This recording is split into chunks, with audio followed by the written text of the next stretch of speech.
أعوذ بالله من الشيطان الرجيم بسم الله الرحمن الرحيم السلام علیکم ورحمۃ اللہ وبرکاتہ رب اشرح لی صدری ویسر لی امری واحلل عقدۃ من لسانی یفقہوا قولی رب زدنی علما اللہم فقہنا فی الدین آمین۔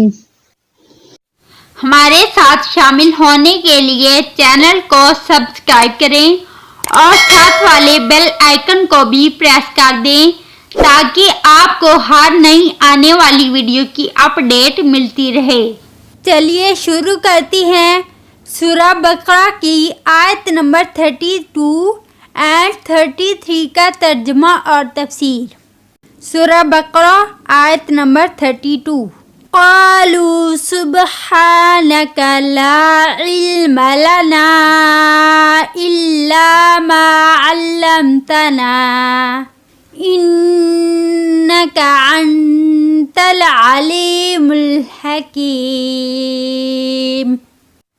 قالوا سبحانك، فرشتوں نے اللہ تعالیٰ سے کہا کہ آپ کی ذات ہر نقص سے، ہر عیب سے، ہر ضعف سے پاک ہے، آپ اعلیٰ اور ارفع ہیں۔ لا علم لنا الا ما علمتنا، اس کی یہی تعبیر بہتر معلوم ہوتی ہے کہ اللہ تعالیٰ کی اس کائناتی حکومت میں ملائکہ کی حیثیت در حقیقت اس کے کارندوں یا سول سیرونٹس کی ہے، چنانچہ ہر ایک کو صرف اس کے شعبے کے مطابق علم دیا گیا ہے، ان کا علم جامع نہیں ہے۔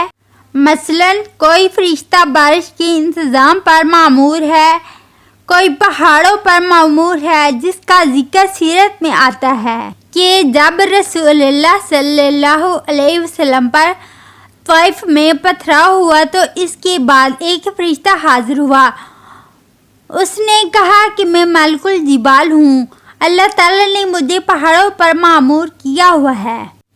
اگر آپ صلی اللہ علیہ وسلم فرمائیں تو میں ان دو پہاڑوں کو آپس میں ٹکرا دوں جن کے درمیان طائف کی یہ وادی واقع ہے، اور اس طرح اہل طائف پیس کر سرما بن جائیں۔ آپ صلی اللہ علیہ وسلم نے فرمایا کہ نہیں، کیا عجب کہ اللہ تعالیٰ ان کی آئندہ نسلوں کا ہدایت دے دیں۔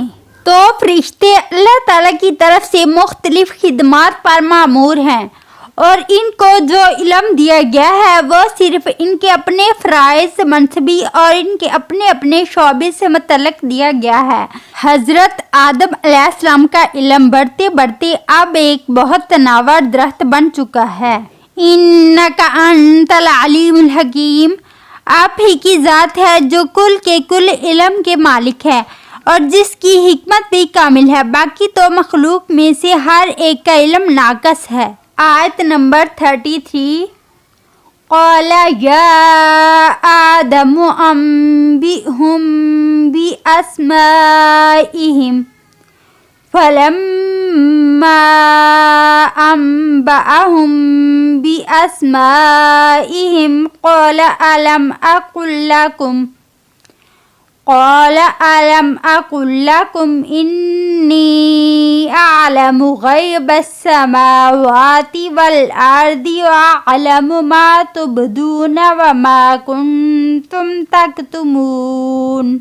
ترجمہ، اللہ تعالیٰ نے فرمایا اے آدم انہیں ان کے نام بتا دو، تو جب اس نے انہیں ان کے نام بتا دیے تو اللہ تعالیٰ نے فرمایا کیا میں نے تم سے نہ کہا تھا کہ بے شک میں آسمانوں اور زمین کے غیب جانتا ہوں، اور میں جانتا ہوں جو تم ظاہر کرتے ہو اور جو تم چھپاتے ہو۔ قال یا آدم انبئہم باسمائہم، فلما أنبأهم بأسمائهم قال ألم أقل لكم إني أعلم غیب السماوات والأرض، جو تمہاری نگاہوں سے اوجھل اور مخفی ہیں، وأعلم ما تبدون وما كنتم تكتمون۔ ان الفاظ سے محسوس ہوتا ہے کہ فرشتوں کی خواہش یہ تھی کہ خلافت ہمیں ملے۔ ہم ہر وقت تسبیح و تحمید اور تقدیس میں مصروف ہیں۔ جو حکم ملتا ہے بجا لاتے ہیں، تو یہ خلافت کسی اور مخلوق کو کیوں دی جا رہی ہے؟